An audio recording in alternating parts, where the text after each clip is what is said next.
actually show them, no, Shabda is the most important way of getting knowledge. And this is also so amongst the Vaishnavas, to learn from authority. And it's not some fanatical sense we have, or idea we have, you must listen to authority. It is completely logical and it makes sense, and it is a fact. Any knowledge you want to learn, you learn from an authority. That is the smart way of doing it. You don't sit and speculate, mathematics. You can't just sit and think about it. You have to learn it from someone who knows. And he learned from somebody who knew, who learned it from somebody who knew. So even for material knowledge, they need a disciplic succession. What to speak of spiritual knowledge? So therefore Prabhupada, he came in this disciplic succession, and he has the knowledge from all the sages all the way back, all the spiritual masters, all the way back to Krishna. That's why Prabhupada is so powerful. And he said many, many times, I am not saying my own ideas here, I'm simply presenting what I've learned from my spiritual master. And Bhaktisiddhanta Saraswati, he also didn't just sit and speculate and invent something. He learned from his father, his guru, Bhaktivinoda Thakur. And he learned from a guru. So in this way the knowledge is descending. We call it descending knowledge because it is knowledge that comes down through the disciplic succession, as opposed to ascending knowledge. Knowledge which you try to figure out yourself by using your intelligence. Some things you can figure out. You can figure out if I probably shouldn't go up to this skinhead and call him, you stupid, idiotic, ugly Nazi, because he might smack me on the head. Things like that you can actually understand and figure out with your intelligence. But you can't figure out, you can't even figure out this material world by speculation. All the ideas they have about the universe and black holes and Milky Way and all these things, it's simply just speculation. And people there in awe, just because some idiot in a white coat, told him something on a TV screen, it must be true. But it's simply just speculation. They don't know anything. They say that all the stars, like according to our version, the Vedic version, there's only one sun in this universe. But they say all the stars we see in the night, they're suns. And that's why they glitter. And how did they come to that conclusion? Because they haven't been out there and looked at a star and actually seen if it's a sun. It's just something that they have determined. And how did they determine that? They determined that because all these stars, when you have to determine the size of a planet, then you take from the Earth and you measure it when it's there, and then when it has moved, something is there. Then you can know the distance, not the size, the distance. Then when you have a triangle, you triangulate the planets. And then when the planet is here, you have this line, and when you have the planet here, there's that line, and then you have that line, and you have the distance. But these stars, they can't triangulate them. Why? Because they don't move. They simply don't move. So then they say, but they're so far away we can't see it. That's how they came up with this, light years. Light years upon light years away. They're so far away that we can't see their movements. But they do move. I know that because I think so. That's all. They have just determined that the stars are so far away because they don't move. And that's why we can't see them with their movements. And therefore they are suns. But according to our version, the universe is not that big. I mean, it's 6 billion kilometers or 4 billion miles in diameter. 4 billion miles. It's not light years upon light years upon light years, like they say. But if you go out and challenge people and say, no, it's not like that, the universe is only 4 billion miles broad, and they say, oh, you're crazy, nowadays we know. How do you know? Because, this person in a white coat, he told me. Yeah, I learned in school. No, they don't know, they just speculate. So we can actually be confident. We may not know the universe, but they also don't know, and we should be fully, and we can always challenge people like that when they come with all their ideas. We can always say, yeah, but you also don't know. You have it from second hand. You've heard from someone, and you can't really control his or measure his statements, or what do you call it, confirm by experimentation. You can't do that. So therefore, our version might as well be true, the Vedic version that says that all these stars are actually planets where there are people living, sages. 33 million demigods and sages in the universe.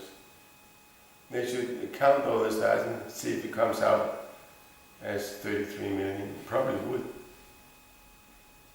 if they count all the stars. But then of course there are all the stars they can't see. Like even nowadays they say there might be some planet in this solar system, but they can't see it. So again, Prabhupada came with this knowledge, not his own knowledge, but this very ancient descending knowledge from Krishna himself, from the Vedas. Therefore, Prabhupada points out again and again that you cannot question what is in the Vedas. We have to accept it as axiomatic. The Vedas are true because they come from God. And it makes sense. Other religions, they say, like Christianity, they say, no, you can't know anything about God, you have to have faith. And they're so proud that they have faith. You can't know, but you have faith. That's the point, to have faith. But Krishna doesn't say anywhere in the Bhagavad Gita you have to have faith. He says you have to know me. He says, Matapara Nanya Kinchit Asti Dhananjaya. That you can Prachaksha Vagamam Dharanyam Sus no Maya Saram how you the first verse of 7th chapter. Matatamidam Sarvam Mata Parataram Nanya Kinchit Asti Dhananjaya Maya Sarvamidam Protam Tathaganam Sri Jamya. You have to hear from me. It's not what he said. But he says that you can actually know me. He says you can know me in full and without doubt. By this process of yoga, by performing bhakti yoga, you can actually know Krishna. He doesn't say you have to believe in me. He says you can know me. Because now they have divided people in, you have the faith people and you have the faithless people. But that is actually wrong. Everyone has faith. You can't live without faith. If you don't have faith in God, then you have faith in something else. Then you have faith in modern science, or you have faith in evolution. But you have to have faith. The explanations of the world according to the modern way of thinking, it's also just faith. You have to have faith. It's not something that you can actually confirm experimentally. So you have to have faith. So it is wrong to say that only religious people have faith and atheists, they don't have faith. Yeah, they may not have faith in God, but they have faith in so many other things. And it's a fact to be an atheist, you have faith in the most idiotic, stupid things. Like evolution. There's not one single piece of evidence to confirm evolution. You know, how one species transmuted into another species. No proof at all. But in all, when you watch TV, when you watch Animal Planet, they present it as a fact. Oh, by years of evolution, the lion has learned to, catch his prey. But there's no evolution. Even I have a whole folder of quotes from modern scientists, and they say, and they all agree, this evolution is just a speculation. There's no such thing as evolution. But you learn in every educational institution, you learn that evolution is a fact of life. And if you dare question it, you're considered a complete idiot. Don't you know evolution? No? Oh, you must be crazy. Nowadays, they always say, nowadays we know. But they don't know. And there's no proof, so you have to have faith. So we have also faith, but we at least have some basis for our faith. We have this knowledge. Our faith is actually based on knowledge. Because it's a scientific fact that as soon as you add Krishna to your life, you become happy. That's a fact. It's not something that you have to have faith. As soon as you start chanting Hare Krishna and reading Prabhupada's books and associating with devotees, you become naturally happy because the natural tendencies of the soul Satchidananda, they come out. And the coverings of the body and the mind, they become less. So this natural happiness of the soul comes out. So it's a scientific fact. We can say, when people say, oh, you don't have any proof, we can say, yes, the proof is that when you add Krishna to your life, you become free from suffering and you become happy. That is a very mystical thing, because it's not that, like Manida was explaining, that the body don't suffer anymore. I mean, if I take a hammer and bang myself in the head, it'll still hurt. So I'll still suffer, but when you are Krishna conscious, you will still be happy. Because that happiness is not dependent on somebody's circumstance. For the materialist, his happiness is completely dependent on the body. How the body feels, what the body eats, how much sex it has in the relationship and so on. But spiritual happiness, the happiness in Krishna consciousness, is not dependent on material things. So that means even though your body suffers and your mind has some problems even, and you have suffering in the mind, you still have this underlying happiness of Krishna consciousness. You can have both. And that is a much, therefore Krishna says in the 11th canto, he says to Uddhava, that my devotees experience a joy and happiness with me that they cannot possibly obtain by sense gratification. So it's a fact. We may be addicted to some extent to sense gratification,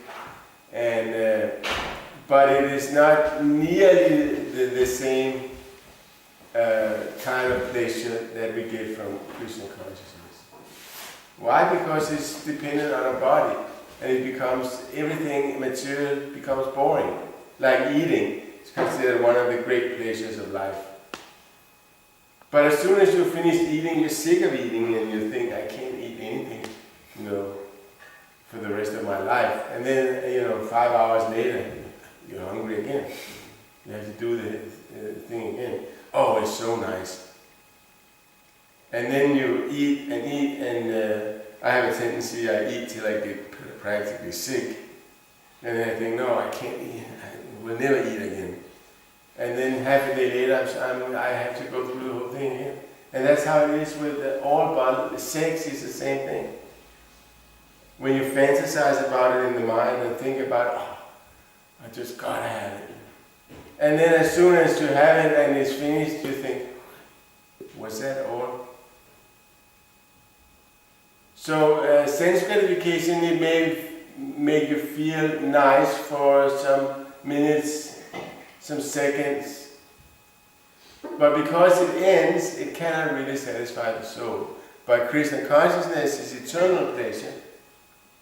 So that it will actually really satisfy us. That's why we can only be satisfied by serving Krishna. Nobody will ever be satisfied by sense gratification. Life will be going down. Nobody has ever in the history of mankind become satisfied by sense gratification.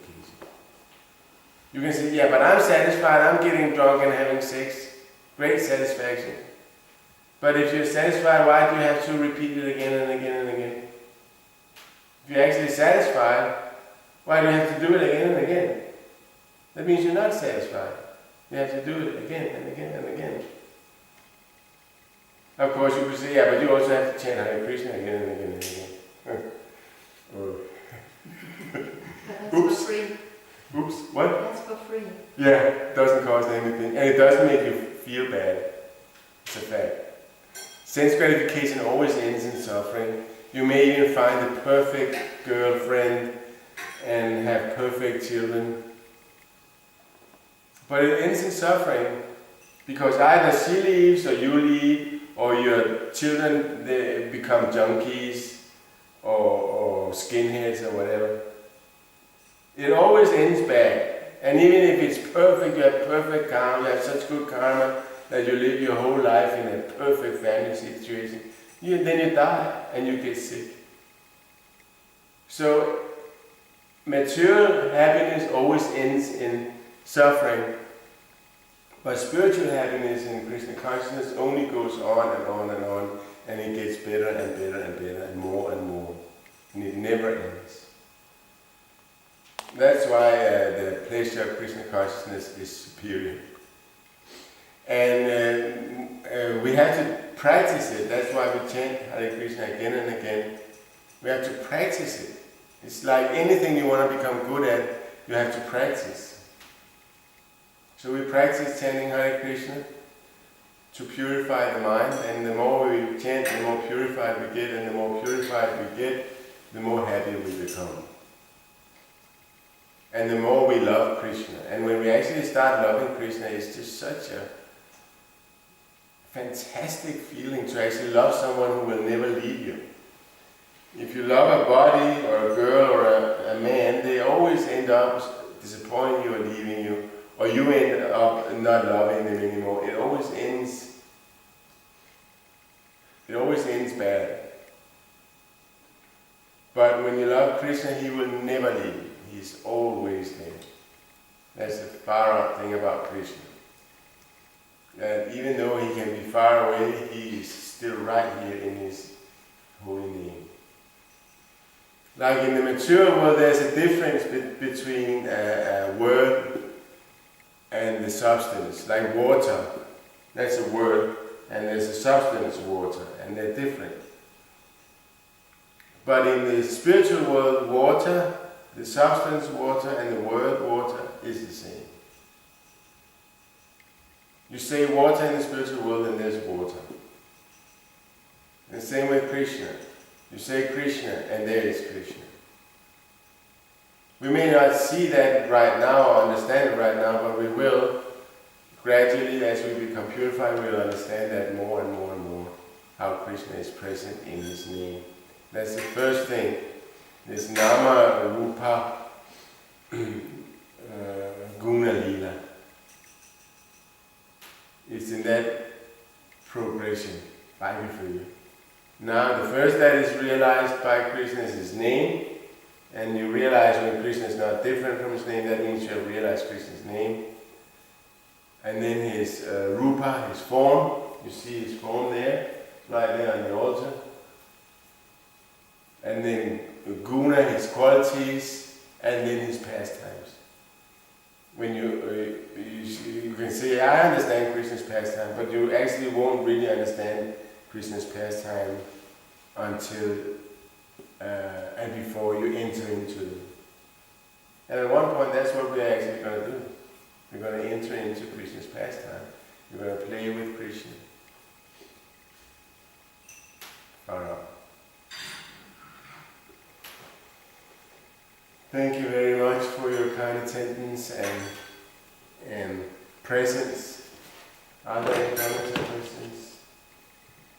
It was just a little comment that it is so nice in Krishna consciousness that when you add Krishna to these relationships that others end in suffering, then you can actually have happy family lives, and you can have so many good friendships because you just help each other.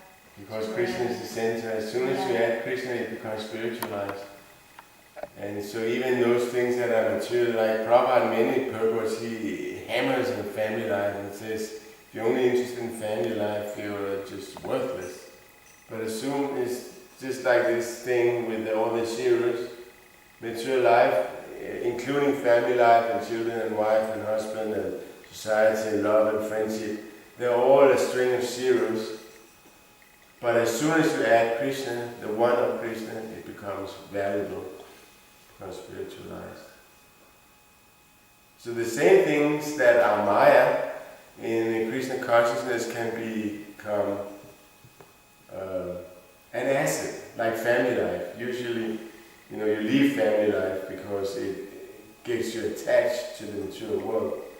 But in Krishna consciousness, if you're attached to your wife, then at least you're attached to a devotee. So it's different. It's not the same thing at all. You ended up talking about this sequence of first realizing the name, the form, the qualities, and the pastimes. Yeah. I read a very interesting passage by Bhakti Vikash Swami yesterday, where he says he has this kind of like harsh and straightforward way of speaking, and he says that rather than artificially trying to absorb the mind and remembrance of the Lord's pastimes, rather we should try to absorb our mind in the mission of the spiritual master, and in that way connect with that. So that's very important, yes. So I was thinking in the connections of the verse today that Prahlad Maharaj says that you must connect to the spiritual master and to the disciplic succession. Exactly. Can you connect to the disciplic succession without connecting to the mission of the disciplic succession? No. To connect to this disciplic succession means that you connect to the mission, of course. Otherwise, you can say you connect by knowing all these things, but if you don't do what they tell you to do, like Prabhupada, he's the last link of the disciplic succession. And Prabhupada's, his vision was to preach. His mission and his vision, his whole life, was to preach this message. So that means, and all the acharyas, all the spiritual masters, they've been preachers. All the way back to Bhaktivinoda Thakur, there have been great preachers, and even before Vishwanath Chakravarti Thakur, Baladevi Bhushan, and Narottam Das Thakur, they wrote all these literatures. What is this writing? This preaching. Glorifying Krishna, explaining Krishna. So we have to do that also. Prabhupada encouraged us to write down our thoughts and preaching and to go out and give this message to the world. He wanted to make the whole world Krishna conscious, not just us. And we have to assist him in that. That's when we connect. And we have to understand that this is also Krishna's pastime. This is Mahaprabhu's pastime, who is the Krishna that we can most readily relate to, because Radha and Krishna Of course, you can meditate on their pastimes and do all these things, and it's nice to do, and we should do it. But it's not like an engagement we have, where we sit and meditate on the Radha and Krishna. No, we go out and we preach, and we try to disseminate this knowledge, because that's what Mahaprabhu did. And Mahaprabhu was also a Krishna. And he was a sannyasi. He didn't run around with girls like Krishna does. That comes much later. We can meditate on Krishna and Radha's pastimes. But it's not something that we should delve into. And we see also Prabhupada and his spiritual master Bhaktisiddhanta Saraswati Thakur, they never talked about Rasa Leela. Never. They always spoke very basically, you're not this body, and first you understand that before you can start, understanding Radha and Krishna's pastimes. So it's not that we shouldn't think of it, and we shouldn't wonder about it, and speculate it. We can do these things, but it's not our main engagement. So the pastimes, they will come, that's the last thing that becomes revealed to us.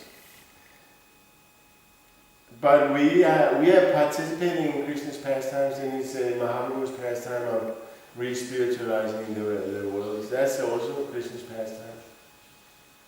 Yes. I just think that everything is in Krishna Bhagavad, Krishna's pastimes, and yet it's recommended that we read that in the evening before we sleep. And then sometimes when you take prasadam and like this, and these pastimes will just come up in the mind naturally, and it's not artificial, and it's not like, we are chanting our rounds and we are trying to shoot. Am I sewing right around this dress today, or not like that, but it's already there. Yeah, we should definitely hear about Krishna's pastimes. It's part of the process we have Krishna plays and enjoys. We should definitely hear that. And Prabhupada, he has written a Krishna book in such a way that we will not misunderstand. Because Prabhupada also says, if you think of Radha and Krishna, if you are not purified, you might just think of them as an ordinary love affair. But they're not, they're spiritual. And our material love affairs may be a perverted reflection of what goes on in the spiritual world. But even if Krishna does have sex, he's actually the only one who has it. That's why we have to understand that Krishna is the only enjoyer. It's not for us. It's only for Krishna. And when we start to understand that he is the enjoyer and we are meant to be enjoyed by him, that's completely different from thinking of Krishna, he also enjoys with women, so that means I can also do it. No. It means I have to be the woman which is being enjoyed by Krishna.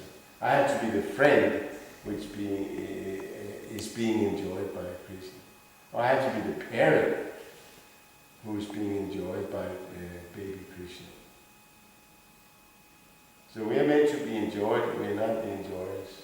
And when we see things in that light, it's completely different, and we can hear about Krishna's pastimes. And we should. Prabhupada even says, if you hear about Radha and Krishna's pastimes in the right mood, you will lose your attraction to mundane love affairs. You also spoke about this, that the soul is not the doer, so even if you raise your hand, it's not really you. I also read a very, very nice statement by Srila Prabhupada yesterday where he says that I will never die, because he says I'm that pressing my instructions. And he also says I'm present through you, right. Like through his disciples. So his disciples kind of become, to the degree they